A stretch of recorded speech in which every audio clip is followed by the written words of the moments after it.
Hi good morning everyone and कैसे हैं आप सब। Welcome to filler form, welcome to session. मैं अतुल कुमार आप सबका आज के सेशन में स्वागत करता हूं। Good morning Sakshi, good morning Karishma, good morning Guddu, Radhe Radhe, good morning Zoya. कैसे हैं आप लोग और पढ़ाई आपकी कैसी चल रही है ये भी बता दीजिएगा। चल ओके, ठीक ही रहना है ना करिश्मा? कब तक रहना है? जब तक एग्जाम क्वालिफाई ना हो जाए। गुड मॉर्निंग अंजू, कैसे हैं आप लोग? चलिए ज्वाइन कर लेंगे सभी लोग और उसके बाद हम लोग आज के लेक्चर को स्टार्ट करेंगे। वॉइस वीडियो पीपीटी क्लियर है? एक बार मैं भी चेक। हाँ मस्त है, बढ़िया। गुड मॉर्निंग साबा हुसैन। चलिए भाई आ जाइए सभी लोग। अब थोड़ी सी गड़बड़ है सर। गुड मॉर्निंग पंकज, क्या हो गई गड़बड़ भाई? करिश्मा सर आपकी कृपा। ठीक है, मेरी कृपा नहीं है, ईश्वर की कृपा होती है ना। All clear, very good good. चलिए, तो मैंने आप सबको बताया था है ना, तो बढ़िया से पढ़ना है और अपने आप को मोटिवेट रखना है, क्योंकि दुनिया में मोटिवेशन देने वाला कोई होता नहीं है। स्वयं करना पड़ता है जो कुछ करना पड़ता है ना। स्वयं के डिसीजन, स्वयं मेहनत। पढ़ नहीं पाए, क्यों नहीं पढ़ पाए? ऑफलाइन क्लास होती तो तुम्हारी पिटाई होती है ना। चलिए, और बाकी सभी लोग आ जाएं जल्दी से। आज का सेशन बहुत इंपॉर्टेंट है क्योंकि जॉन रॉल्स को पढ़ेंगे। जॉन रॉल्स में बरहमेश क्वेश्चन बनते हैं है ना। जॉन रॉल्स से बहुत क्वेश्चन बनते हैं, मतलब क्वेश्चन तो बहुत नहीं बनते, फिलहाल हर एग्जाम में बनते हैं। चलिए आइए तो स्टार्ट किया जाए सेशन। कुछ वेट कर लिया जाए। अच्छा 2 मिनट वेट करते हैं, उसके बाद हम लोग स्टार्ट करते हैं। ओके, इसलिए तो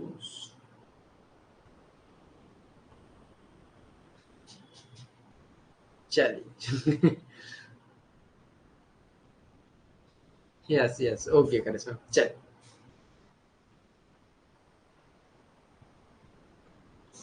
आज संडे है, सभी लोग सो रहे होंगे और हम लोग पढ़ रहे हैं ना, राइट? तो गुड मॉर्निंग निर्मला, आइए जल्दी जल्दी आइए सभी लोग।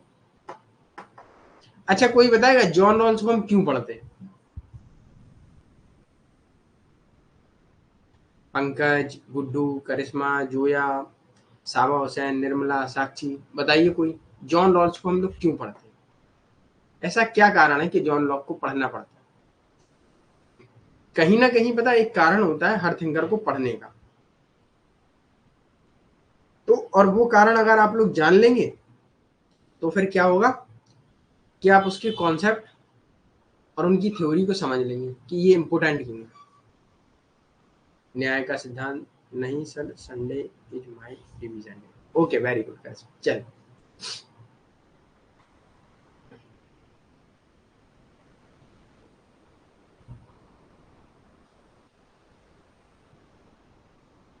चलिए तो फिर स्टार्ट करते हैं आज के सेशन को। हम लोग एक बार थम्स अप दीजिए और थोड़ा हमें भी मोटिवेट कीजिए आप लोग अपने थम्स अप देकर। इसके बाद हम लोग पढ़ेंगे। यही तो समझ में नहीं आता कि हम थिंकर क्यों करते हैं। ओके, देखिए थोड़ा जानिए और समझिए। थोड़ा अपने ज्ञान के चक्षुओं को खोलिए, मतलब ज्ञान की आंख नेत्र को खोलिए और समझिए इस बात को। रॉल्स को हम लोग इसलिए पढ़ते हैं, जब हमने आपको बताया था कि प्लेटो अरस्तु न्याय के बारे में बात कर रहे थे, राइट? प्लेटो अरस्तु के बाद आधुनिक मॉडर्न एज आता है। मॉडर्न एज के बाद क्या होता है, धीरे धीरे कई थिंकर आते हैं और अपने क्या करते हैं, वो कोई नई थ्योरी नहीं लेते हैं, राइट? प्लेटो अरस्तु के सिद्धांतों को ही दोहराते रहते हैं, मैनिपुलेट करके प्रेजेंट करते रहते हैं, राइट? वो अपनी रियल में कोई विचार नहीं लेते हैं। जैसे प्लेटो अरस्तु ने दिया था कि न्याय ऐसा है और ऐसा होना चाहिए, तो बकाया जो थिंकर आए वो क्या कहते थे कि भाई ऐसा ही उन्होंने जो प्लेटो और अरस्तु ने अपने सिद्धांत दिए उनका मैनिपुलेट करते रहे। उनके बाद आते हैं कार्ल मार्क्स। कार्ल मार्क्स ने फिर बताया कि ऐसी है दुनिया और ऐसे शोषण हो रहा है। उन्होंने वर्ग क्लास बताया है ना, वर्ग संघर्ष बताया, राइट? इसलिए हम मार्क्स को पढ़ते हैं। अब मार्क्स के बाद मार्क्स के सिद्धांतों को लिया कुछ थिंकर ने। फिर अब क्या हुआ, धीरे धीरे न्याय के बारे में चर्चा होनी बंद हो गई। और न्याय के बारे में चर्चा होनी बंद हो गई फिर आए जॉन रॉल्स। जॉन रॉल्स ने देखा अपने जीवन काल में देखा और शोषण देखा। उन्होंने देखा उपयोगितावाद। उपयोगितावादी क्या कहते हैं, अच्छा बताइए चलिए। यूटिलिटेरियनिज्म थिंकर बेंथम एंड मिल क्या कहते हैं न्याय के बारे में।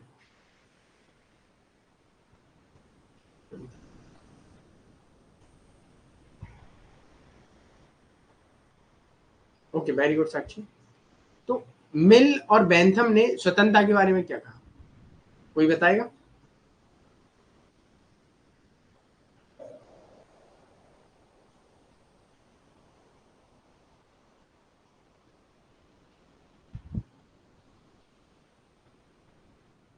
व्यक्ति को प्राथमिकता देते हैं। मिल और बेंथम की बात कर रहा हूं मैं, कर इसमें इंडिविजुअल लिबर्टी। पहले तो बात याद रखिएगा, मैं दोनों के बारे में पूछ रहा हूं। सबसे पहली बात ये चीज याद रखना है, मिल और बेंथम किस विचारधारा से बिलोंग करते हैं। बेंथम एंड मिल तो दोनों यूटिलिटेरियनिज्म थिंकर हैं, अर्थात उपयोगितावादी, राइट। अब उपयोगितावादी थिंकर किसकी बात करते हैं, क्वेश्चन ऐसे ही घुमा के पूछता है एनटीए। उपयोगितावादी। अब उपयोगितावादी किसकी बात करते हैं, अधिकतम व्यक्ति अधिकतम स्वतंत्रता की बात करते हैं, राइट। क्लियर। अब उनमें से कहीं ना कहीं अधिकतम स्वतंत्रता अधिकतम व्यक्तियों की बात करते हैं, तो जो अल्पसंख्यक हैं, माइनॉरिटीज हैं, उनके लिए न्याय की बात हुई नहीं हुई, राइट। तो ये चीज उन्होंने देखी उपयोगितावाद में। और जॉन रॉल्स अपनी द थ्योरी ऑफ जस्टिस में उपयोगितावाद के वैकल्पिक सिद्धांत को एक सही से ढालने की कोशिश करते हैं कि जो उपयोगितावादियों ने न्याय करने में अव्यवस्था की या भेदभाव किया। भेदभाव किसमें किया कि अधिकतम लोगों का अधिकतम सुख, माइनॉरिटियों का कुछ भी नहीं। तो उन्होंने रॉल्स ने देखा और रॉल्स ने अपनी न्याय की अलग से थ्योरी दी कि जिसमें सभी व्यक्तियों को समान इससे न्याय होना चाहिए। तभी वो आता है आपका बेल ऑफ इग्नोरेंस, अज्ञानता का पर्दा, प्राथमिक वस्तुएं, सामाजिक प्राथमिक वस्तुएं, राइट। ओरिजिनल पोजीशन क्या है, ये सारी चीजों के बारे में हम इनके बारे में अध्ययन करेंगे। ओके, क्लियर हुआ। तो अब हम रॉल्स को क्यों पढ़ते हैं, क्योंकि रॉल्स ने अपना न्याय का जो सिद्धांत दिया, एक शब्द एक लाइन में आप बात करेंगे एक शब्द में कि उन्होंने उनके थ्योरी ऑफ जस्टिस की वजह से हम लोग रॉल्स को पढ़ते हैं। अब आगे आपसे अगर पूछ लिया जाए तो ऐसी उनकी थ्योरी कैसी है, तो आप कहेंगे कि उन्होंने उपयोगितावादियों की जो न्याय का सिद्धांत था उसको मैनिपुलेट किया, मतलब उसको मैनिपुलेट नहीं, उसको देखकर उसकी आलोचना भी की और उसके थ्रू उसमें अधिकतम व्यक्तियों को सुख था, निम्नतम व्यक्तियों का नहीं था। तो इसमें उन्होंने सभी व्यक्तियों के सुख की बात की है, चाहे समाज में वो निम्न स्तर का हो चाहे उच्च स्तर का हो। ओके, क्लियर है यहां तक सभी को? बताइए। यस, 1972 आता है, कभी कभी 1971 भी आ जाता है। ओके, याद रखिए। यहां तक क्लियर। अब हम लोग इनकी चर्चा करेंगे, इनकी थ्योरी कौन सी क्या है, बेल ऑफ इग्नोरेंस क्या है, जस्टिस कितने चरण में होना चाहिए, है ना, और ओरिजिनल पोजीशन क्या है, प्राथमिक वस्तुएं क्या है, ये इनकी चीजें इंपोर्टेंट है। ओके, चल तो अब हम लोग बढ़ते हैं। सबसे पहले इनका एक लेख है, उसे न्याय के रूप में निष्पक्षता कहा जाता है। एक चीज याद रखिएगा, इनके सिद्धांतों को अन्य नामों से भी जाना जाता है। अंतर का सिद्धांत, डिफरेंशिएशन थ्योरी, है ना, इस नाम से भी जाना जाता है। तो थ्योरी ऑफ जस्टिस, राजनीतिक उदारवाद, लोगों के लिए कानून, ये हिंदी में बुक है। ये इनके बारे में दिया है कि किसकी किन के बारे में क्या कहा है। तो थ्योरी ऑफ जस्टिस में उपयोगितावाद के बारे में, पॉलिटिकल लिबरलिज्म या, ठीक है, तो उसमें समुदायवादियों द्वारा आलोचना की गई इनकी। और क्योंकि इन्होंने कहा समुदायवादियों द्वारा आलोचना क्यों की गई, उसके बारे में हम लोग आगे चीजें समझेंगे। ओके, यहाँ हम आपको अगर एक्सप्लेन करेंगे तो आप कंफ्यूज हो जाएंगे। लोगों के कानून, पीपल्स लॉज, तो चार्ल्स वेंडस एंड थॉमस पॉगे ने इनकी आलोचना की है इसमें, है ना। चलिए आगे बढ़ते हैं, ये इंग्लिश में है। एक चीज याद रखिएगा, यहाँ बहुत इंपोर्टेंट चीज है कि बुक का नाम आप लोग इंग्लिश में ही याद करेंगे। ओके, राइट, क्योंकि एग्जाम में पूछा जाता है हिंदी बुक का ट्रांसलेट भी हिंदी में होगा तो इंग्लिश वाला ही होगा, ये थ्योरी ऑफ जस्टिस हिंदी में लिख दिया होगा। ओके, तो इन बुक को आपको याद करना है। यहाँ तक किसी का कोई कंफ्यूजन नहीं है ना? चलिए अब आगे बढ़ते हैं। इनकी ये कुछ कोट है, इनको भी याद कर लीजिए। ये इंग्लिश में है और अगली हिंदी में है। ओके, अब कोट आपको कल आज पढ़ेंगे, कल किसी भी प्रकार का कोई कंफ्यूजन हो तो आप पूछिएगा। ओके, कथन में इनके अगला परिचय इनका थोड़ा हम देख लेते हैं। इनको सबसे पहले याद रखिए, उदारवादी विचारक है। उदारवाद में किस स्टेज से रखते हैं, मतलब स्वतंत्रतावाद। ये क्या मान्यता देता है? राज्य वेलफेयर भी होगा और इंटरवेंशन हस्तक्षेप भी करेगा। ओके, और जो हम लोग उदारवाद के टाइप हम लोगों ने पढ़े हैं, अगर बेसिक्स क्लास हमारी देखी होंगी आपने, तो उसमें क्या है कि व्यक्ति को क्या होना चाहिए उदारवाद में? राज्य किसी प्रकार का, राज्य लिमिटेड होगा, राज्य किसी प्रकार का हस्तक्षेप नहीं करेगा। ओके, उसके बाद आता है मॉडर्न लिबरलिज्म। उसमें क्या होता है? राज्य थोड़ा बहुत वेलफेयर करेगा। उसके बाद आता है न्यू लिबरलिज्म, स्वतंत्रतावाद। उसमें राज्य क्या करेगा बताइए? उसमें राज्य वेलफेयर भी करेगा और थोड़ा बहुत इंटरवेंशन भी करेगा। ओके, इसीलिए जॉन रॉल्स एक स्वतंत्रतावादी हैं। ओके, जिसमें वो क्या करते हैं? इंटरवेंशन भी होगा और थोड़ा बहुत वेलफेयर भी होगा। राइट, ये क्लियर हुआ? तो उदारवादी विचारक के साथ साथ स्वतंत्रतावादी भी है। अगला पॉइंट, रॉल्स का जन्म देख लीजिएगा, है ना? और एक उनका तात्पर्य है। गुड मॉर्निंग कोमल, लेट हो गए हैं आप। अब 10 मिनट 14 मिनट की क्लास आप पीछे ही देखिएगा। ओके, हम बार बार रिपीट नहीं करेंगे। इनकी एक प्रारंभ में लिखना जब स्टार्ट किया था तो तात्विक रूप से प्रथम विचार इनका था Masti of fairness the statement. तो इसको 1957 में इन्होंने प्रकाशित किया गया ये। और एक चीज याद रखिएगा, हार्वर्ड विश्वविद्यालय की, तो ये चीजें थोड़ा देख लीजिएगा। उनकी रचना एलिसरी ऑफ जस्टिस, ये चीजें आपको स्वयं देखनी पड़ेगी, पढ़ लीजिएगा, इनको याद करना है एज इट इज। इनकी ये बुक हमने आपको, वो तो इम्पोर्टेंट बुक थी, ये भी दो ऐड कर लीजिएगा, ये भी इम्पोर्टेंट है। अब सबसे पहले हम लोग इसे समझ लेते हैं। वेल ऑफ इग्नोरेंस क्या है? चलिए सभी लोग आंसर दीजिए। इसके बारे में जो भी आपको पता है, सामने डायग्राम देख के जो भी आपको समझ में आ रहा है वो जवाब दीजिए। ओके, मैं तब तक 2 मिनट में आता हूँ।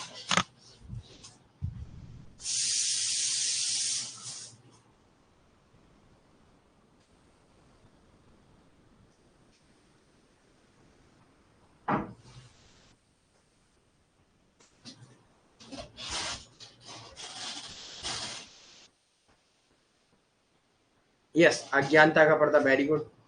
कोमल का जवाब आया। और कोई कुछ भी बताइए, सीधा ये बताइए कि सर पर्दा है ना? ये तो दिख ही रहा होगा। चलिए जल्दी जल्दी से जवाब दीजिएगा भाई, हो सकता है क्लास आज लंबी हो, है ना? कोमल का अकेला जवाब आया।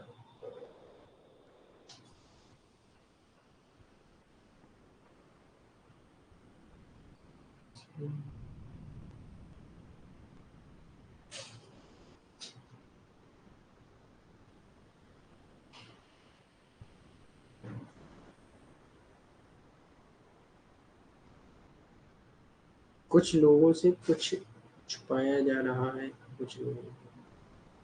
चलिए ठीक है, कोशिश की है जो है आपने जवाब देने की, बाकी लोगों से तो ठीक है लेकिन आंसर सही नहीं। ओके, चलिए कोशिश की है, उसके लिए बहुत बहुत धन्यवाद आपका, है ना? चलिए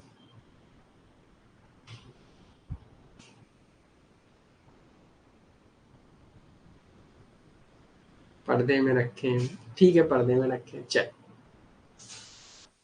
भाई आंसर कीजिए, देखिए जल्दी जल्दी कीजिए, तो उसके बाद हम लोग बिना समय खराब किए आगे बढ़ते रहेंगे। ओके, एक व्यक्ति के पीछे है, उसे बाहर का कुछ नहीं पता। ओके, वेरी गुड साहब हुसैन। सभी लोगों को इक्वल देखा जाए, डिसेबिलिटी और अलग असमानता के। ओके वेरी गुड कोमल, अब आया थोड़ा बहुत सही। सर प्लीज 2 मिनट पहले।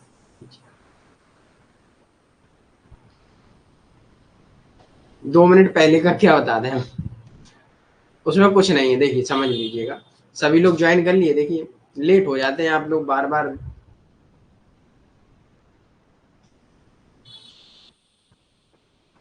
पहले मैंने ये कहा था कि भाई हम लोग जॉन रॉल्स को क्यों पढ़ते हैं, क्योंकि उन्होंने न्याय के सिद्धांत को एक नया सिद्धांत मान के चलाया। जैसे प्लेटो और अरस्तु ने न्याय के सिद्धांत दिए और उसके बाद जो भी थिंकर आए उन्होंने सिर्फ प्लेटो और अरस्तु के सिद्धांतों को मैनिपुलेट करके उन्हीं के बारे में चर्चा करते रहे और अपना कोई खुद का नया सिद्धांत नहीं दिया।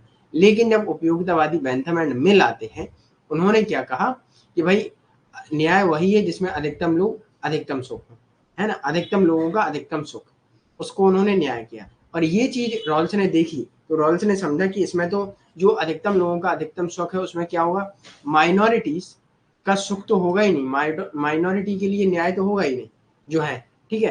तो उसमें क्या हुआ, जब माइनॉरिटी के लिए न्याय नहीं होगा तो रॉल्स ने समझा कि न्याय क्या है, तो तब रॉल्स ने एक न्याय का नया विचार दिया, तब थ्योरी ऑफ जस्टिस थी, उसके बारे में हम लोग यहाँ पढ़ते हैं। इसीलिए इंपोर्टेंट हो जाते हैं रॉल्स को पढ़ना कि उन्होंने एक नए प्रकार से समाज को देखा और नए प्रकार से थ्योरी ऑफ जस्टिस दी, न्याय का सिद्धांत दिया। Okay clear. अब देख लीजिएगा, गुड्डू पंकज आप लोगों को किसी को भी पता नहीं है, चलिए कोई बात नहीं, अब थोड़ा इसे समझिएगा। उनका न्याय का सिद्धांत अज्ञानता के पर्दे पर आधारित है। ओके, कैसे आधारित है, ये व्यक्ति की ओरिजिनल पोजीशन है और ये व्यक्ति की समाज में पोजीशन है। ओरिजिनल पोजीशन का मतलब है कि व्यक्ति अपने को एक मानव के रूप में देखे और सबको उसी रूप में देखे, राइट। अब वो कहते हैं जब न्याय हम देंगे या किसी प्रकार की कोई व्यवस्था कानून बनाएगी, कानून जब बनाएगी वो न्याय के ही लिए बनाएगी, राइट। जब कानून बनाएगी तो व्यक्ति को और स्वयं को, जो कानून बनाने वाली संस्था है वो अपने को एक ओरिजिनल पोजीशन में रखेगी। ओरिजिनल पोजीशन क्या होगी, जो अज्ञानता का पर्दा है, वेल ऑफ इग्नोरेंस, एक ऐसा पर्दा जिसमें व्यक्ति को अपनी रियल में समाज में स्थिति नहीं दिखती। समाज में स्थिति के वो विकलांग है, महिला है, पुरुष है, बच्चा है, एक कुत्ता चराने वाला है, नौकर है, या एक अमीर लड़की है ना, लड़की छोटी है या विकलांग है, क्या है, उसको अपनी समाज में एक ओरिजिनल पता नहीं है उसको पोजीशन कि हमारी पोजीशन क्या है।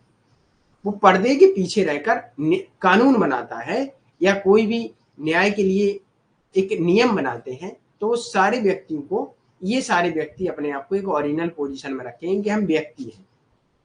और व्यक्ति जब अपने आप को ओरिजिनल पोजीशन में रखेगा तो वो सबके हित में सोचेगा, राइट। ये तो नहीं कि जब ऊंचा व्यक्ति होगा या पैसा ज्यादा होगा तो वो अपने हिसाब से सोचेगा, ऐसा नहीं होगा ओरिजिनल पोजीशन में। ओके, विकलांग होगा तो वो अपने हित में सोचेगा और सब विकलांगों के हित में सोचेगा। वेल ऑफ इग्नोरेंस के साइड ओरिजिनल पोजीशन में ऐसा वो नहीं सोचेगा। ओके, इसलिए उसको एक ओरिजिनल पोजीशन ऐसी होगी कि वो व्यक्ति होगा और वो अपनी सारी क्षमताएं अपने पास मानकर चलेगा कि हमारी ये स्थिति और सारे व्यक्तियों की ये स्थिति है, इस वजह से हमें ऐसे ऐसे कानून बनाने चाहिए, राइट। ये हुआ ओरिजिनल पोजीशन। तो वेल ऑफ इग्नोरेंस क्या है, वेल ऑफ इग्नोरेंस की एक साइड क्या है, ओरिजिनल पोजीशन। ओके, ये क्लियर हुआ कि वेल ऑफ इग्नोरेंस क्या है। यहां तक बताइए, सबका क्लियर है। एक ऐसा पर्दा जिसमें व्यक्ति अपने आप को ओरिजिनल पोजीशन में रखता है और उसके बाद कानून बनाता है। गुड्डू, पूजा, पंकज, आरती, आकृति और कौन है ना, जो भी है, नाम समझ में नहीं आया मुझे, ए अल्फाबेट ए देख पाया था मैंने, आकृति हो जो रिपीट करते हैं। ओके, वेल ऑफ इग्नोरेंस क्या है इसे समझ लीजिए। एक ऐसा पर्दा है जिसके पीछे व्यक्ति अपनी ओरिजिनल पोजीशन अपने आप को रखकर समाज के हित में और सबके हित में एक कानून बनाते हैं जिससे न्याय दिया जा सके। ओके, जैसे मान लीजिए आपके परिवार में समोसे आते हैं, राइट। समोसे आते हैं आपकी फैमिली में, जैसे मान के चलिएगा 10 लोग हैं। ओके, 10 समोसे आए। अब आपको समोसे किस हिसाब से दिए जाते हैं ये आपको पता है। एक कहीं ना कहीं वेल ऑफ इग्नोरेंस चलता है, सबकी ओरिजिनल पोजीशन रखी जाती है कि हर कोई एक व्यक्ति है, चाहे छोटा बच्चा हो, चाहे बड़ा हो, चाहे मोटा हो, चाहे पतला हो, आपके परिवार में समोसा सबको मिलेगा कितना, एक एक। ओके, ये इसकी ओरिजिनल पोजीशन है। और रियल पोजीशन क्या है, बच्चा है, छोटा है, मोटा है, शुगर है, बीमार है, तो उसको भी देखकर उसको देखकर नहीं लिया जाए कि ये बच्चा है, ये तो समोसा एक ही खा पाएगा, आधा दीजिए इसे। ये मोटा है, ये 2 समोसे खाएंगे तो इसे सब लोग एक एक दे दीजिए, ऐसा तो नहीं लिया जाएगा न्याय, राइट। तो ये तो अन्याय हो जाएगा। तो वो कहते हैं कि जो न्याय लिया जाए वो व्यक्ति को ओरिजिनल पोजीशन में रख के लिया जाए। जैसे आपके परिवार में समोसे 10 आते हैं, 10 सदस्य हैं, तो सदस्यों की किसी भी कि वो लंबा है, मोटा है, पतला, इस प्रकार का भेदभाव नहीं रखा जाएगा, सभी को एक एक समोसा दिया जाएगा। क्लियर करिश्मा? तो कभी समोसे आए होंगे, सबको एक एक मिला होगा, वो ओरिजिनल पोजीशन में रख के सबको समोसा एक एक दिया जाता है। Okay, clear?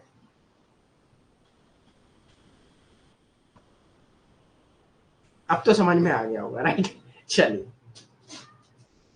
ओके, यहां तक सबको क्लियर है? एक बार थम्स अप दीजिए, उसके बाद हम लोग आगे बढ़ेंगे।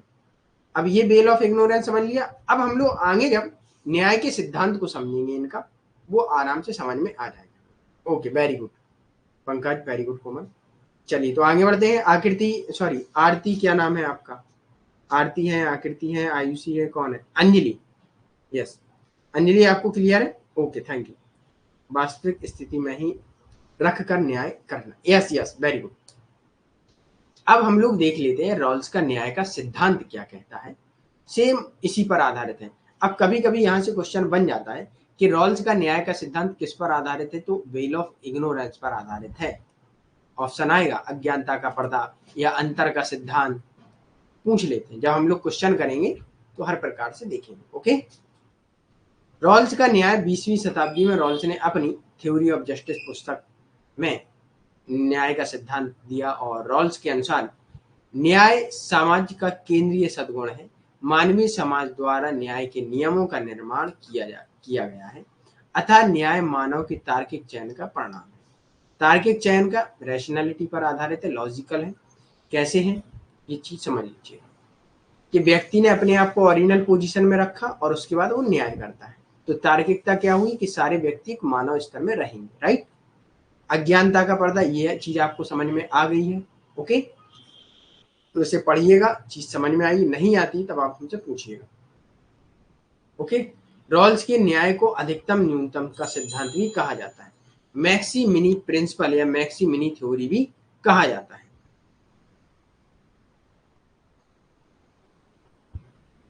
ओके, अब मैक्सी मिनी थ्योरी क्या है इसे समझ लीजिएगा।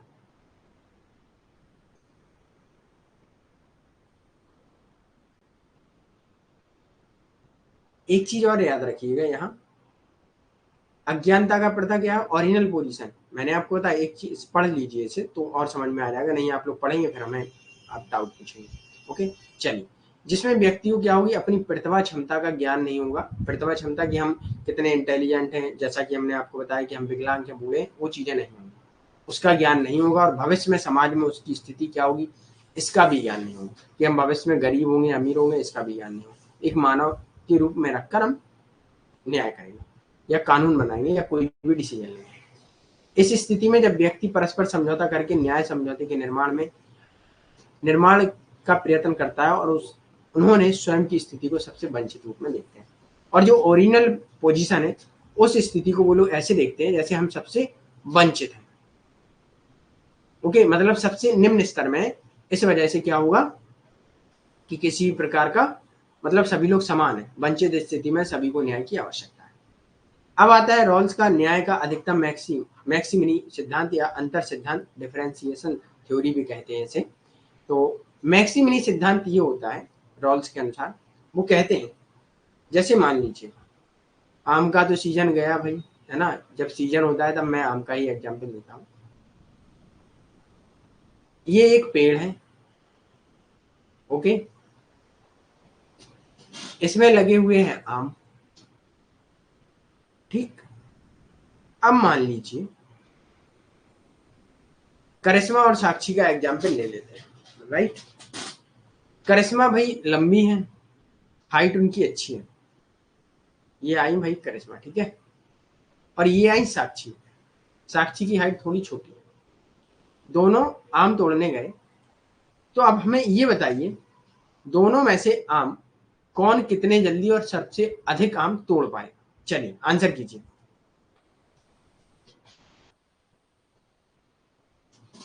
कौन आम ज्यादा तोड़ पाएगा और कौन आम कम तोड़ेगा, और कौन समय से ज्यादा या समय से पहले आम तोड़ लेगा और कौन समय से बाद में तोड़ेगा?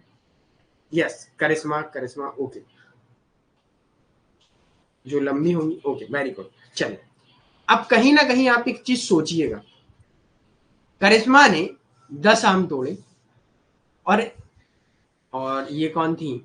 ये साक्षी थी, राइट?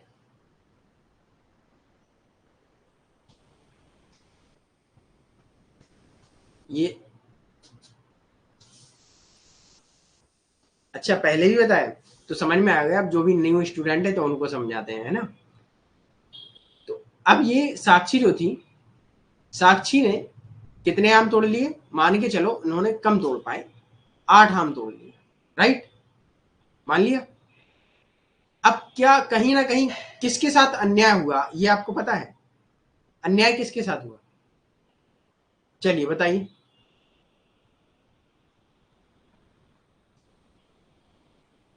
अन्याय कहीं ना कहीं इनके साथ हुआ, और अन्याय क्यों हुआ?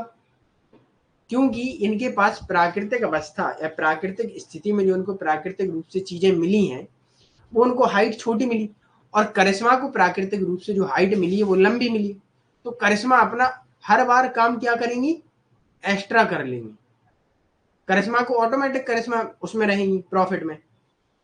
तो रॉल्स कहते हैं, मैक्सिमिनी सिद्धांत यही है कि जो व्यक्ति कम प्राप्त करता है और जो व्यक्ति ज्यादा प्राप्त करता है, तो उसका थोड़ा बहुत इसे दे दिया जाएगा। वो हो जाएगा क्या? वेलफेयर हो जाएगा, राइट? व्यक्ति दोनों स्वतंत्र है, लेकिन यहाँ क्या हो जाएगा? वेलफेयर। टोटल 18 आम थे, एक इनको बढ़ा दीजिएगा, 9 इनके हो गए, 9 इनके हो गए, तो दोनों में इक्वालिटी आ गई, न्याय दोनों के साथ हो गया। Okay, clear? तो इसमें मैक्सिमिनीज सिद्धांत में क्या कहते हैं, प्रिंसिपल में क्या कहते हैं, कि जो निम्न स्तर का व्यक्ति भी है उसे भी अधिकतम सुख मिलना चाहिए। Okay, clear? हाँ, इक्वल डिस्ट्रीब्यूटर। तो जो निम्न अवस्था में व्यक्ति है उसको भी समान मिलना चाहिए। ओके, अब समाज में अगर कोई विकलांग व्यक्ति भी है, उसे भी समानता मिलनी चाहिए, अवसर की समानता।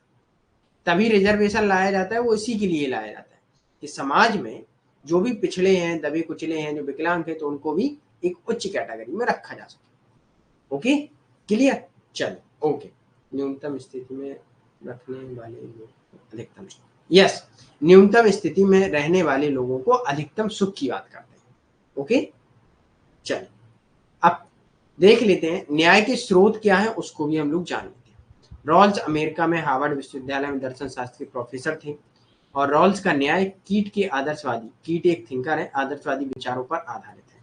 रॉल्स का प्रसिद्ध कथन है, आत्मन साध्य से पहले है। मतलब आत्मन क्या है? आत्मन मीन स्वयं, सेल्फ, और साध्य क्या होता है? एक गोल होता है। जैसे पहले उदारवादी थिंकरों ने कहा था कि साध्य सबसे पहले, साध्य उन्होंने माना था कि व्यक्ति सबसे पहले, उसके बाद राज्य। इन्होंने कहा अब व्यक्ति की जगह स्वयं सबसे पहले, उसके बाद हमारा कोई गोल होगा। जो राज्य के गोल होंगे उनको हम बाद में प्राप्त करेंगे। ओके, तो इसे याद रख लीजिएगा। जो कांट की मानता है कि व्यक्ति स्वयं में साध्य से प्रभावित है, तो ये कांट के मान्यता से प्रभावित है कि आत्मन साध्य से पहले है, मतलब व्यक्ति स्वयं नैतिक हो जाए उससे पहले। ओके, रॉल्स ने व्यक्ति की गरिमा को अधिकतम महत्वपूर्णता प्रदान की है। व्यक्ति की गरिमा, रॉल्स ने समाज में पारस्परिक लाभ के लिए एक सहयोगात्मक चेष्टा की। जब ये चीजें होंगी तो एक सहयोग तो होगा ही, राइट? मैक्सिमनी अंतर सिद्धांत, अज्ञानता का पर्दा, एक ऐसी स्थिति जिसमें व्यक्ति अपने आप को एकदम वंचित वर्ग मानता है। तो ये जो हमने आपको अज्ञानता का पर्दा बताया, वो कॉन्सेप्ट बार बार क्या है कि एक लैंग्वेज उसकी मैनिपुलेट कर दी जाएगी और आपसे बार बार पूछा जाएगा। ओके, क्लियर है यहाँ तक सभी को? चलिए, तो अब थोड़ा हम लोग आगे बढ़ते हैं। So and role source of justice, ये भी देख लीजिएगा, है ना? सर कांट विचारक है, यस, कांट एक विचारक है जो आदर्शवादी विचारक है। अगर आइडियलिज्म वाली मैंने आपको जो क्लास दी थी वो पढ़ी होगी तो आपको पता होगा, राइट? वो बेसिक कॉन्सेप्ट है, क्योंकि जो स्टूडेंट हैं जिन्होंने बेसिक भी नहीं पढ़ा है वो उनके लिए। ओके, उनको भी अगर आप लोग उनको प्रैक्टिस सेट लगाते रहेंगे तो वो भी आपको बेनिफिट देंगे। ओके, चलिए, अब रॉल्स का वरीयता का नियम क्या है, इसे भी हम लोग समझ लेते हैं। जॉन रॉल्स न्याय के सिद्धांत में सर्वप्रथम स्वतंत्रता को प्राथमिकता देते हैं। व्यक्ति स्वतंत्र, स्वतंत्रता का अधिकार, प्रमुख स्वतंत्रता क्या है? प्रमुख एवं प्राथमिक है। और यह अधिकार सभी को समान रूप से प्राप्त होगा। स्वतंत्रता को केवल स्वतंत्रता के लिए ही नहीं बल्कि सीमित भी किया जा सकता है, अन्यथा नहीं भी किया जाता। और दूसरी वरीयता क्या होगी? अवसर की समानता। और तीसरी न्यूनतम स्थिति में रहने वाले व्यक्तियों का कल्याण। अब ये एक चीज समझ लीजिएगा, व्यक्ति को स्वतंत्रता दी जाएगी कि वो चाहे कुछ भी करे, अपना चाहे जैसे पैसा कमाए, मतलब स्वतंत्र रहेगा, राइट। उनमें कभी कभी स्वतंत्रता का एक लिमिट भी लगा दी जाएगी जब वो दूसरों की स्वतंत्रता का हनन करने लगे। ओके, ये पहली स्वतंत्रता होगी। दूसरा, अवसर की स्वतंत्रता, जिसमें कोई विकलांग होगा तो उसको भी अवसर दिया जाएगा, वो सारे अवसर प्राप्त कर दिए जाएंगे जो एक उस श्रेणी में व्यक्ति है जिसका क्या है कि भाई, जो मान लीजिए एक अच्छा व्यक्ति है हष्ट पुष्ट और एक विकलांग है, तो दोनों को समान लाया जाएगा। अवसर की समानता, जैसे मान लीजिएगा वो होता है आपके लिए रिजर्वेशन होता है जॉब में, SC OBC को सबको एक समान स्तर में लाया जाता है कैटेगरी में, कि रिजर्वेशन दे दिया जाएगा तो सबको एक साथ लाया दिया जाएगा। ओके। और तीसरा है न्यूनतम स्थिति में रहने वाले व्यक्तियों का कल्याण, जैसे कोई दवा कुचला वर्ग का है, विकलांग है, तो उसका भी कल्याण किया जाए, उसको ज्यादा रिजर्वेशन दिया जाता है, राइट। तो नेट में जब आपकी मेरिट बनती है तो क्या होता है, PG जो फिजिकल हैंडीकैप्ड होते हैं तो उनका क्या हो जाता है, कम ही नंबर पे JRF हो जाता है। ओके, तो ऐसा ही होता है। उनके अनुसार प्रत्येक प्रकार का सामाजिक आर्थिक विषमता समाप्त नहीं की जा सकती है। सामाजिक आर्थिक विषमता स्वीकार योग्य है। वो कहते हैं समाज में जितनी भी सामाजिक एवं आर्थिक विषमताएं हैं उनको समाप्त नहीं किया जा सकता है, लेकिन उनको इस राज्य द्वारा कुछ ऐसे नियम बनाकर स्वीकार कर लेंगे और उनका कल्याण कर देंगे। तो कैसे नियम बनाएंगे उसके बारे में वो आगे चर्चा करते हैं। वो कुछ वस्तुओं की बात करते हैं, उनके बारे में हम लोग देखेंगे। प्राथमिक वस्तुएं, सामाजिक वस्तुओं के बारे में बात करते हैं। अगला पॉइंट है, यदि वह समाज के न्यूनतम व्यक्तियों के लिए अधिकतम लाभकारी है। अब वो कहते हैं समाज में सामाजिक आर्थिक विषमता समाप्त तो नहीं हो सकती है, लेकिन उसे हम स्वीकार कर लेंगे। कब करेंगे? जब समाज में सामाजिक आर्थिक विषमता को स्वीकार हम कब करेंगे? जब समाज में न्यूनतम अवस्था में रहने वाले व्यक्ति को अधिकतम सुख हो। ओके, तो हम उसे स्वीकार करेंगे,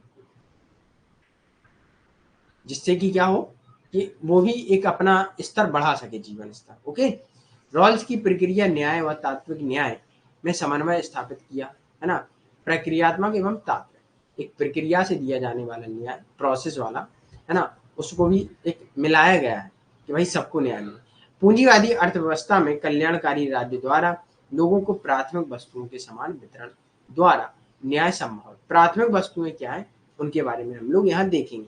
तो यहाँ से क्वेश्चन ऐसे बनता है कि रॉल्स द्वारा प्राथमिक वस्तुएं कौन कौन सी है, बताइए। तो देख लेते हैं रॉल्स द्वारा प्राथमिक वस्तुएं क्या है।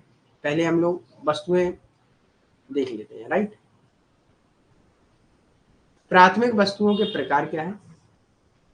प्राकृतिक रूप से आपको प्राथमिक वस्तुएं क्या मिली, बताइए। स्वास्थ्य एवं बुद्धि मिली। प्राकृतिक रूप से कई लोग कमजोर होते हैं, कोई आगे जाके शारीरिक श्रम करता है तो कोई आगे जाके बिजनेस करता है अपना, कोई जॉब करता है, राइट। तो ये आपको प्राथमिक रूप से मिला है, सॉरी प्राकृतिक रूप से ये प्राथमिक है आपको, मतलब भगवान ने आपको लंबा बनाया, मोटा बनाया, छोटा बनाया है, ये ईश्वर ने बनाया, ये प्रकृति ने बनाया।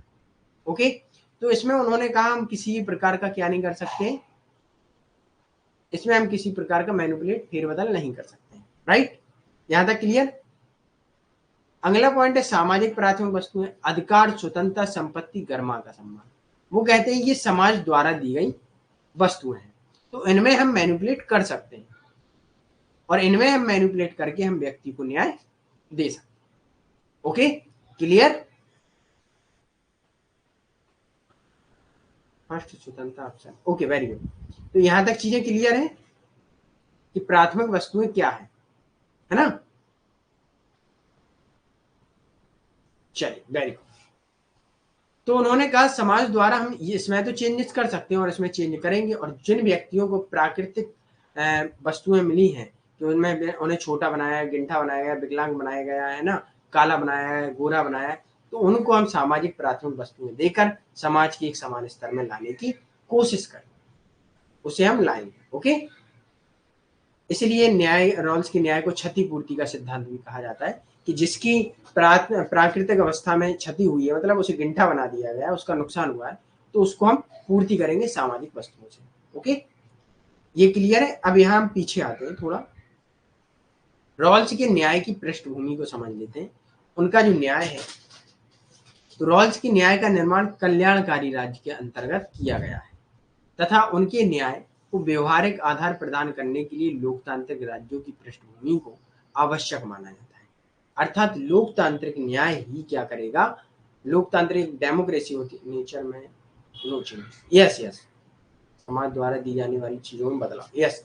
तो समाज द्वारा हमें जाति दी गई, जाति में हमने ऊपर नीचे किया है ना, ये हमारे समाज द्वारा, राइट।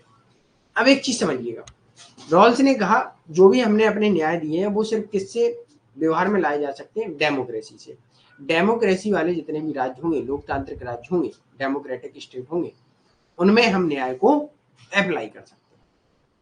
ओके, कैसे करेंगे, आवंटन द्वारा, एलोकेशन, प्रतिस्पर्धी पूंजी, बाजारवादी व्यवस्था में राज्य के द्वारा नियमों का नियंत्रण होगा और प्रगतिशील करारोपण होगा। आवंटन द्वारा अर्थात राज्य में हम पूंजीपति तो छोड़ देंगे, राज्य एक उदार होगा, बाजारवादी व्यवस्था होगी। अब आपको एक चीज समझ में आएगी यहाँ कि हमने बताया था रॉल्स स्वच्छ तंत्रतावादी है, न्यू लिबर्टेरियनिज्म है ना, न्यू लिबर्टेरियन है। तो उसमें क्या कहा था उन्होंने कि राज्य पूंजीवादी होगा, बाजारवादी व्यवस्था होगी, सब कुछ होगा, लेकिन वहां कीमतों पर नियंत्रण भी किया जाएगा और वेलफेयर भी होगा। ओके, तो वो कहते हैं आवंटन कैसे होगा लोगों के द्वारा, कि व्यवस्था बाजारवादी होगी, कीमतों पर नियंत्रण होगा राज्य द्वारा, कि जिससे कि निम्नतम व्यक्ति भी चीजों को उपभोग कर सके, खरीद सके, और प्रगतिशील करारोपण होगा, टैक्सेशन व्यवस्था होगी, जो व्यक्ति जितना ज्यादा कमा रहा होगा उससे उस हिसाब से टैक्स लिया जाएगा और उस टैक्स का वेलफेयर किया जाएगा जो निम्न अवस्था में। Okay, clear. अगला स्टेबिलिटी, स्थायित्व, व्यक्ति को पूर्ण रोजगार दिलाने का प्रयत्न किया जाएगा, सभी व्यक्ति रोजगार के चयन में स्वतंत्र होंगे, व्यक्ति चाहे निम्न स्तर का हो, चाहे उच्च स्तर का हो, चाहे महिला हो, चाहे पुरुष हो, उसको रोजगार दिलाने की पूर्ण जिम्मेदारी होगी। जिम्मेदारी कैसी होगी, ये नहीं, उसको अवसर दिया जाएगा कि आप रोजगार में चयन हो सके। Okay, clear. जैसे आज के टाइम में दिया जाता है, महिलाओं पुरुषों सभी को दिया जाता है अवसर, और जो निम्न वर्ग के हैं तो उनको रिजर्वेशन भी दिया जाता है। ओके, यहां तक clear, any doubt.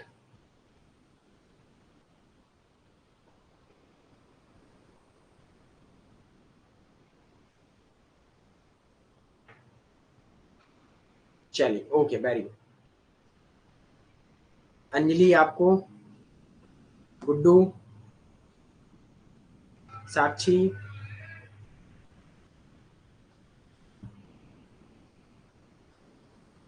Yes yes, देखा नहीं आता, जैसे सरकार क्या करती है, जिसकी ज्यादा सैलरी होती है, 10 लाख 20 लाख एनुअल होती है, तो उससे टैक्स लेती है, राइट। Okay, very good. अब हम लोग ये चीज हम लोगों ने समझ ली थी, प्राथमिक वस्तुएं क्या है ये आपको समझ में आया, क्योंकि प्रगति प्रतिभाशाली लोगों की प्रतिभा का प्रयोग करके वंचित लोगों का कल्याण किया जाएगा, है ना। जो अच्छे लोग हैं, मतलब अच्छे नहीं, मतलब प्रतिभाशाली है, जिनके पास स्किल्स है, उनसे हम प्रगतिशील टैक्सेशन लेंगे और उनसे हम कल्याण करेंगे। ओके, चलिए, अब प्राथमिकता का सिद्धांत क्या है, तो उसे भी हम लोग थोड़ा जान लेते हैं। प्राथमिकता ये इसी स्टेज में चलेगी, इस स्टेज में हम लोग किसी भी प्रकार का परिवर्तन नहीं कर पाएंगे। रॉल्स कहते हैं जो न्याय का एक स्टेप बाय स्टेप सिस्टमैटिक तरीका है, उसमें हम किसी प्रकार का परिवर्तन नहीं करेंगे। तो वो कहते हैं न्याय सामाजिक कल्याण एवं कुशलता दोनों से प्राथमिक है। समान स्वतंत्रता का अधिकार पहली प्राथमिकता है। वो कहते हैं पहले सबको समान स्वतंत्रता दी जाएगी, बेल ऑफ इग्नोरेंस में रखकर व्यक्ति को निम्न स्तर का मान के सभी को समान स्वतंत्रता। फिर देखा जाएगा अवसर की समानता दूसरी प्राथमिकता रहेगी, जो व्यक्ति निम्न स्तर के हैं उनको भी अवसर दिया जाएगा। अगला तीसरा पॉइंट है न्यूनतम स्थिति में रहने वाले व्यक्तियों को कल्याण होगा। ये 3 प्राथमिकता ऐसी ही चलती है, तो इन चीजों को याद रखिएगा, ये बहुत इंपॉर्टेंट है। Okay,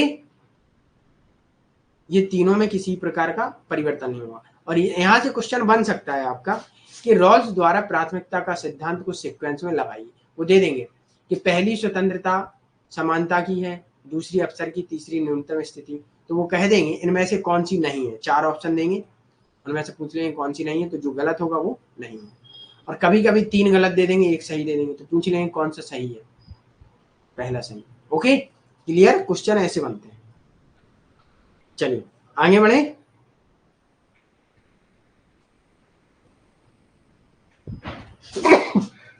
sorry.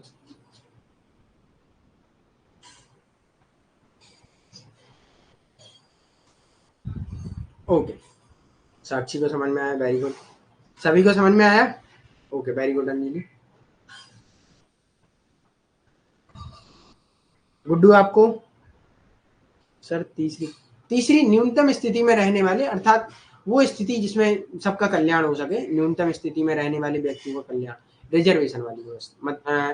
जैसे मान के चलिए कोई गरीब है, गरीब का कल्याण करने के लिए हम क्या करेंगे?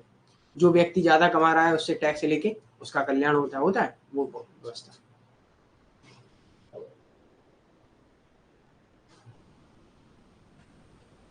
स्क्रीन स्लो नहीं रही।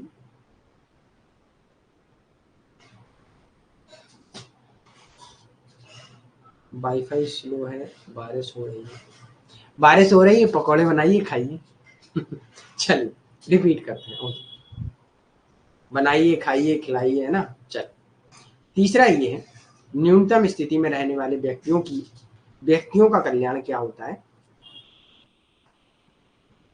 जैसे मान लीजिएगा आप जब प्रोफेसर बन जाएंगे, ओके, आपसे टैक्स लिया जाएगा क्योंकि आपकी सैलरी क्या होगी, 70,000 80,000 से स्टार्टिंग होगी, 1-2 लाख तक जाएगी। तो उसमें क्या होगा, आपसे टैक्स लिया जाएगा। और टैक्स का क्या किया जाएगा, जो न्यूनतम अवस्था में व्यक्ति है, गरीब है, उनको कल्याण किया जाएगा। कल्याण कैसे करती है सरकार? फ्री इलाज करती है, खाना फ्री देती है, ये चीजें हैं। Okay, clear? जो है यहां तक क्लियर? तो कल्याण ऐसे होता है।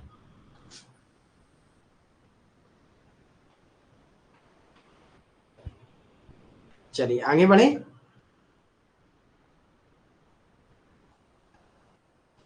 अब होगी, यस, नरेगा भी चल रहा है। नरेगा देखिए वो कल्याणकारी नहीं मानते उसे, वो एक रोजगार दिलाने के लिए होता है ना। उसे हम कल्याणकारी नहीं कह सकते। कल्याणकारी वो होती है जो फ्री ऑफ कॉस्ट होता है, इलाज होता है आपका, है ना। हेल्थ है, एजुकेशन है। Okay, very good. अब रॉल्स का उपयोगितावाद का खंडन। उपयोगितावाद का मैंने आपको स्टार्टिंग में बताया था कि उन्होंने उपयोगितावादी जो विचारधारा है उसका खंडन किया। इसमें जेम्स मिल और बेंथम का, जेम्स मिल नाम एक ही है, ठीक है, मिल भी कहते हैं। मिल एंड बेंथम का उन्होंने क्या किया, आलोचना की। अधिकतम व्यक्तियों का अधिकतम सुख का खंडन किया, क्योंकि उपयोगितावाद में प्रत्येक व्यक्ति की बजाय अधिकतम व्यक्तियों का सुख होता है। कांट की नैतिकता से प्रभावित थे, जिसमें व्यक्ति को साध्य माना। रॉल्स के अनुसार आत्मन साध्य से पहले प्रत्येक व्यक्ति का महत्व समान है। इसे समझ लीजिएगा। हमने आपको स्टार्टिंग में बताया, जो भी स्टूडेंट नहीं आ पाए थे तो वो दोबारा से फिर से सुन लें। अब आपको पता है बेंथम एंड मिल के अनुसार क्या न्याय था? कोई बताएगा? बेंथम एंड मिल के अनुसार न्याय क्या था, जस्टिस क्या था, बताइए।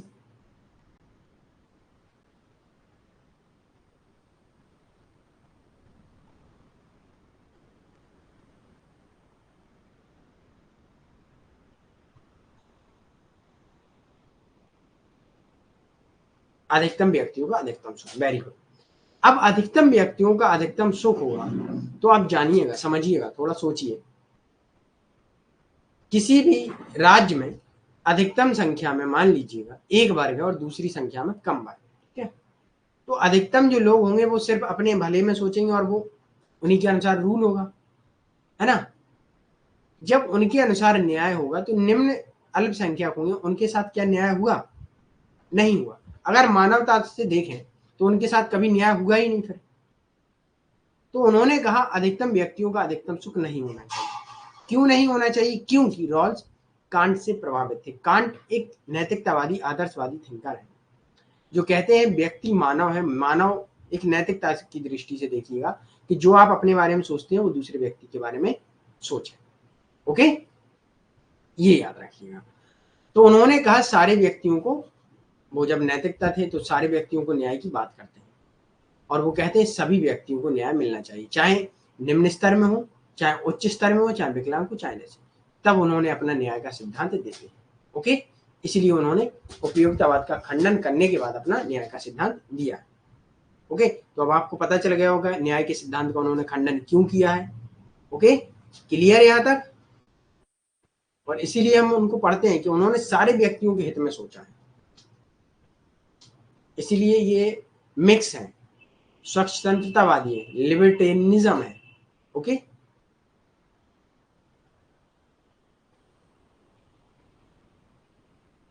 देखिए एक चीज याद रखिएगा, मैंने आपको जब लिबरलिज्म पढ़ाया था, liberalism and modern liberalism,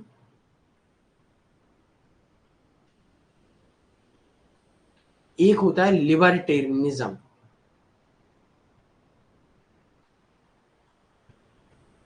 libertarianism में क्या आता है, स्वतंत्रतावाद।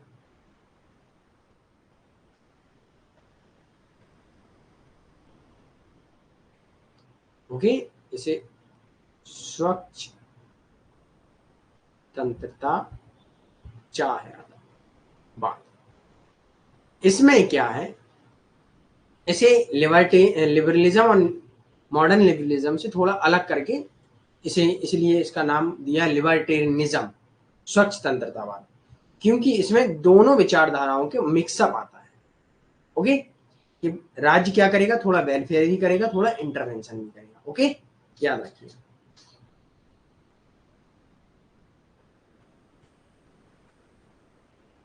यस यस, रॉल्स प्रत्येक व्यक्ति की बात कर रहे हैं। Okay, clear?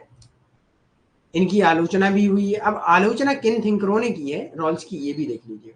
देखिए, कोई भी विचारक हो उसकी आलोचना होती है, और वो तभी विचार, और वो पिछले विचारकों की आलोचना करके अपने नए विचार देगा, तब नया विचारक आएगा वो इनकी आलोचना करेगा। इस पे चल रहा है विचारक, है ना।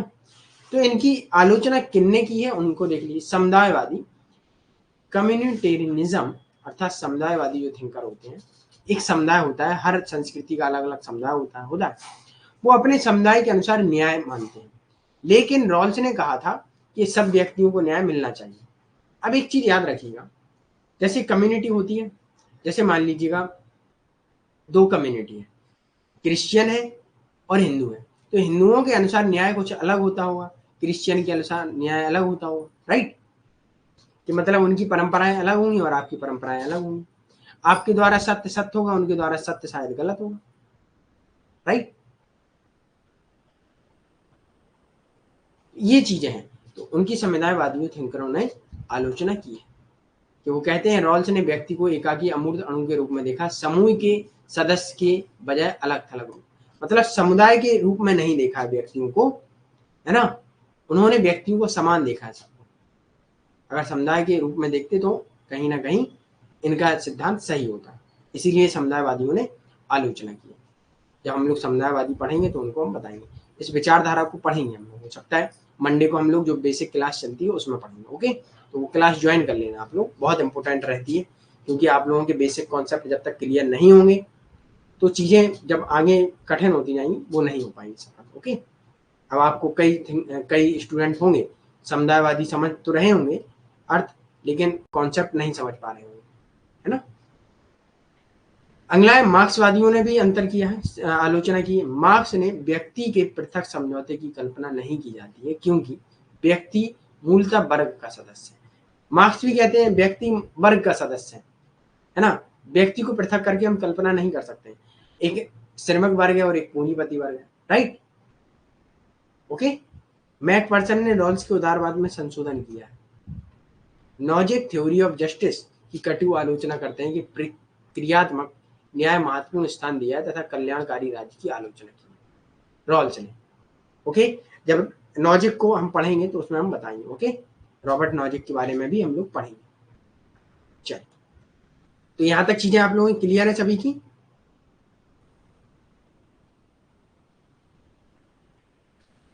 बताइएगा जल्दी से, एक बार थम्स अप दीजिएगा और उसके बाद हम लोग आगे बढ़ते हैं। ओके,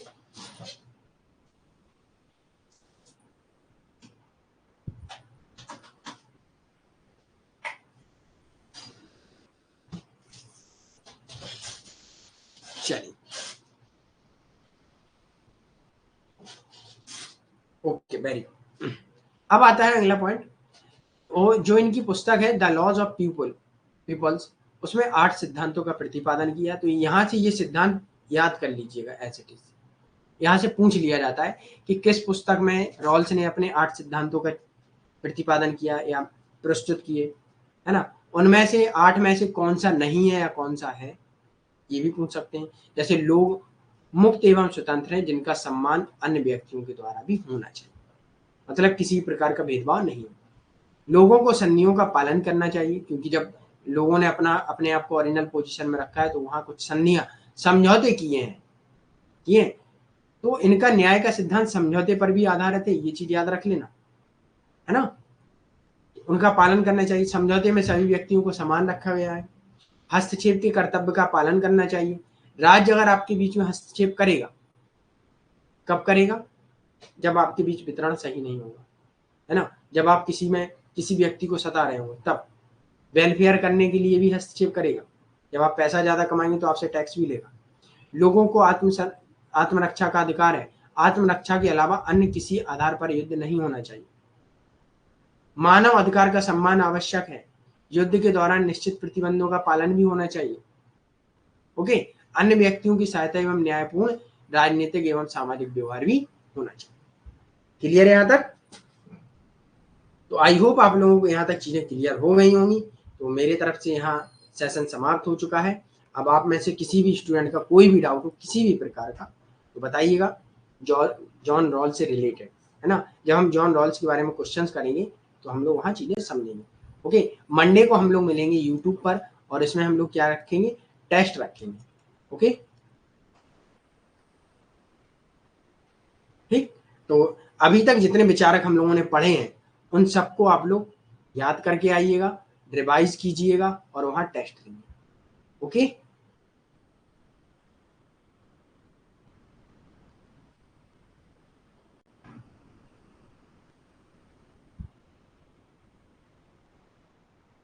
ओके, मोस्ट वेलकम कोमल।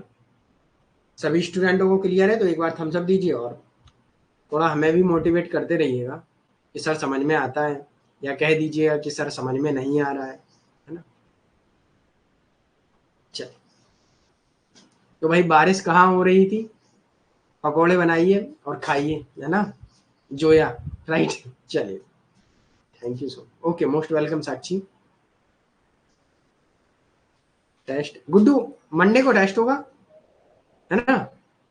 मंडे को बढ़िया टेस्ट लेंगे आराम से। और याद रखिएगा, देखिए सभी लोग टेस्ट में आइएगा और आंसर सभी लोग करिएगा उसमें, ठीक है। क्योंकि आप लोग आंसर नहीं करते तो थोड़ा हम डिमोटिवेट हो जाते हैं, है ना। तो हमको मोटिवेट करिए आंसर देके, है ना, चाहे गलत दे चाहे सही। ओके सर, फर्स्ट पेपर में जो थ्योरी या मेथड है उनको राइटर के नाम भी आते हैं क्या? फर्स्ट पेपर में थ्योरी है और जो वो है राइटर, देखिए फर्स्ट पेपर में कम आते हैं, 1-2 क्वेश्चन बनेंगे, ठीक है। और आप उनको बस लिख लीजिएगा, उनके भरोसे मत रहिएगा, क्योंकि आप जितना ज्यादा प्रीवियस पेपर देखेंगे और लगाएंगे उनसे चीजें आपकी क्लियर होंगी। तो प्रीवियस पेपर पूरा उठाइएगा, 30-35 सेट होते हैं, उन सबको लगाइएगा, है ना। हर साल आपको 30-35 सेट मिल जाते हैं, तो अगर आप सारे साल के उठाएंगे तो आप नहीं लगा पाएंगे। लगाइएगा, टेस्ट जितनी बार दें उतनी बार देते रहिएगा। ओके चल, गुड्डू, कन्फ्यूशियस से लेके जॉन रॉल्स तक सारे क्वेश्चन का टेस्ट होगा।